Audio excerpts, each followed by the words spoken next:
دو باتیں متعین ہیں کہ آقائے دو جہاں تاجدار مدینہ حضرت محمد مصطفیٰ صلی اللہ تعالی علیہ وسلم کی ولادت اور وفات دونوں ربیع الاول میں ہوئی. یہ طے ہے ربیع الاول میں ہوئی. یہ بھی طے ہے کہ حضور کی وفات پیر کے دن صبح 8:30 بجے حضور کی وفات ہوئی اور وہ دن پورا گزر گیا. پھر اس کے بعد رات آئی, اس کے بعد اگلا دن آیا منگل, وہ منگل کا پورا دن گزر گیا اور پھر منگل اور بدھ کے بیچ کی رات میں آدھی رات کے قریب حضور کو دفن کیا گیا. اتنا وقت کیوں لگا؟ خلافت کا مسئلہ طے ہونے میں تھا اور کئی مسئلے اختلافی آ گئے تھے, وہ مسئلہ سارے طے کرنے تھے. سب سے پہلا مسئلہ تو یہ اختلافی آ گیا تھا کہ حضور کو کہاں دفن کیا جائے. بعض صحابہ کی رائے تھی کہ حضور کا وطن مکہ ہے, جنازہ مکہ لے چلو. بعض صحابہ کی رائے تھی کہ نبیوں کی زمین بیت المقدس ہے, حضور کا جنازہ وہاں لے چلو. بعض صحابہ کی رائے تھی کہ نہیں, حضور ہجرت کر کے مدینہ میں آئے ہیں لہذا مدینہ میں دفن ہونے چاہیے. یہ صحابہ کے درمیان میں یہ اختلاف ہو گیا تھا. اس اختلاف کو حضرت صدیق اکبر رضی اللہ تعالیٰ عنہ نے ختم کیا اور یہ فرمایا کہ میں نے حضور سے ایک حدیث سنی ہے, وہ ایسی مجھے یاد ہے جیسے میں نے ابھی سنی ہوں. وہ یہ ہے کہ اللہ کا ہر نبی جس جگہ دفن ہونا پسند کرتے ہیں اللہ اسی جگہ اس نبی کی روح قبض فرماتے ہیں. لہذا جہاں حضور کی وفات ہوئی وہیں قبر بنے گی. لہذا حضرت عائشہ کے کمرے میں جہاں چارپائی بچھی ہوئی تھی اور جس پر لیٹے لیٹے حضور کی وفات ہوئی تھی ٹھیک اس کے نیچے قبر کھودی گئی. چارپائی ہٹا لی اور ٹھیک اس کے نیچے ناپ کر بالکل 1 انچ ادھر نہ ادھر وہیں اس کے نیچے قبر کھود کر کے وہیں حضور کو دفن کیا گیا. تو ایک مسئلہ تو یہ طے ہونے میں بڑا وقت لگ گیا تھا. دوسرا مسئلہ یہ اختلافی ہو گیا تھا کہ حضور کو نہلائیں یا نہ نہلائیں, اور نہلائیں تو کپڑے اتار کر نہلائیں یا بغیر کپڑے اتار کر نہلائیں. یہ مسئلہ بھی بڑا اختلافی ہو گیا تھا. اس مسئلے کا پھر آخر میں یہ فیصلہ ہوا کہ حضور کو نہلایا جائے گا لیکن کپڑے نہیں اتارے جائیں گے. حضور نے جو کپڑے پہن رکھے ہیں انہی کپڑوں میں نہلایا جائے گا, کپڑے اتارے بغیر. تو یہ بھی ایک جھگڑا ہو گیا تھا, اسی جھگڑے میں یہ فیصلہ کرنے میں دیر لگی. پھر ایسا ہی ایک مسئلہ اور کھڑا ہو گیا, وہ یہ ہے کہ حضور کی جو قبر کھودی جائے گی تو قبر میں بغلی بنائیں گے یا شق بنائیں گے. قبر بنانے کے 2 طریقے ہیں, ایک یہ بغلی بناتے ہیں اور ایک بیچ میں کھود کر کے شق بناتے ہیں. تو حضور کی قبر کیسی بنائی جائے؟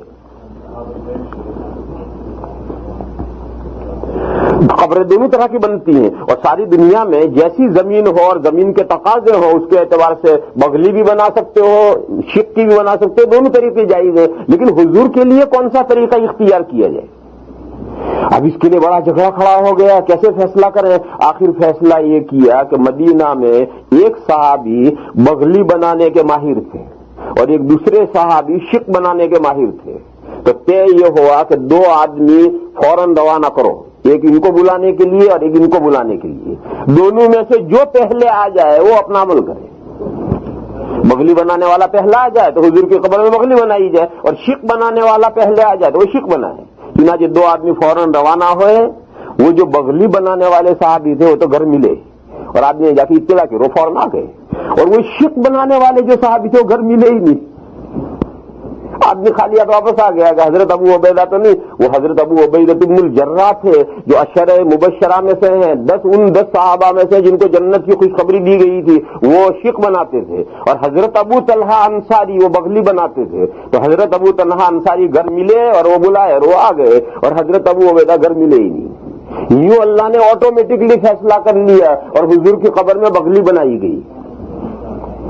پھر ایک بہت بڑا جھگڑا یہ کھڑا ہوا کہ حضور کی نماز جنازہ پڑھی جائے نہ پڑھی جائے, اور پڑھی جائے تو کس طرح سے پڑھی جائے. یہ ایک بڑا جھگڑا اختلاف کھڑا ہوا.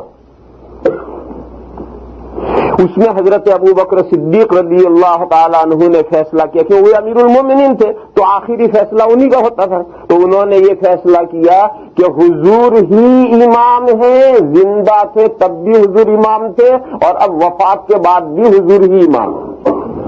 لہذا حضور کی نماز جنازہ کوئی امام بن کر کے نہیں پڑھائے گا، حضور ہی امام ہے۔ اور انہوں نے فیصلہ کیا کہ جہاں کمرے میں جنازہ رکھا ہے وہاں سے جنازہ باہر بھی نہیں نکالا جائے گا، وہیں کمرے میں رکھا رہے گا۔ کمرے میں جتنے آدمیوں کی گنجائش ہے اتنے آدمی کمرے میں جاؤ اور تنہا تنہا نماز جنازہ پڑھو بغیر جماعت کے۔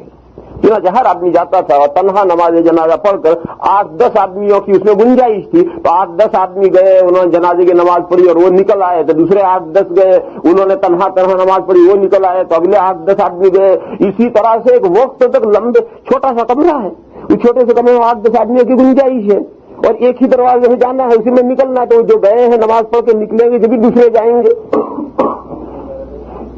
جب تمام صحابہ اس طریقے سے نماز پڑھ چکے تو سب سے آخر میں حضرت صدیق اکبر گئے ہیں، پھر حضور کا جنازہ قبر میں اتار دیا گیا۔ اور اس سے ایک بڑا جھگڑا کھڑا ہو گیا تھا، بڑا سنگین۔ وہ جھگڑا یہ کہ حضور کے بعد میں خلیفہ کون؟ یہ تو گورنمنٹ کا جھگڑا بہت بڑا جھگڑا ہے۔ تو اس کی تو اتنی اہمیت ہے کہ آج کسی ملک کا سربراہ اگر انتقال ہو جائے گا تو اس کی موت ڈکلیئر نہیں کریں گے جب تک اگلے کا نام پہلے ڈکلیئر نہیں کریں گے۔ اگلا اس کے قائم مقام کا نام طے کر کے پہلے اس کا نام ڈکلیئر کریں گے تب اس کی موت ڈکلیئر کریں گے۔ تو اب یہ مسئلہ جھگڑا ہو گیا تھا۔ انصار یہ کہتے تھے کہ 2 امیر مسلمانوں میں بننے چاہیے، ایک مہاجرین میں سے امیر بننا چاہیے، ایک ہم میں سے انصار میں سے بننا چاہیے۔ اور دیکھو تو کتنی ڈسپلیشن ہو جائے گا، کتنی مسلمانوں میں تقسیم ہو جائے گی، 2 بادشاہ بن جائیں گے تو 2 گورنمنٹیں ہو گئی اور کتنی بڑے مہاجرین یہ کہتے ہیں نہیں امیر ایک رہے گا، خلیفہ ایک رہے گا، جسے بھی طے کرنا ہو کرو، خلیفہ ایک رہے گا۔ پھر اس کے لیے میٹنگ ہوئی اور میٹنگ میں لمبے چوڑے ہوئے اور پھر اس میٹنگ میں فیصلہ ہو کر حضرت صدیق اکبر خلیفہ بنائے گئے۔ تو اتنے بڑے اہم مسائل تھے جو سارے الجھ گئے تھے۔ اس کی وجہ سے پیر کی صبح 8:30-9 بجے حضور کا انتقال ہوا، پھر یہ پیر کا دن گزرا، پھر اگلی پوری رات گزری، پھر منگل کا پورا دن گزرا اور منگل اور بدھ کے بیچ کی رات میں تقریباً آدھی رات کو حضور کو جنازہ دفن کیا گیا ہے۔ اور اتنا وقت لگنے کے اسباب یہ سب پیش آئے تھے۔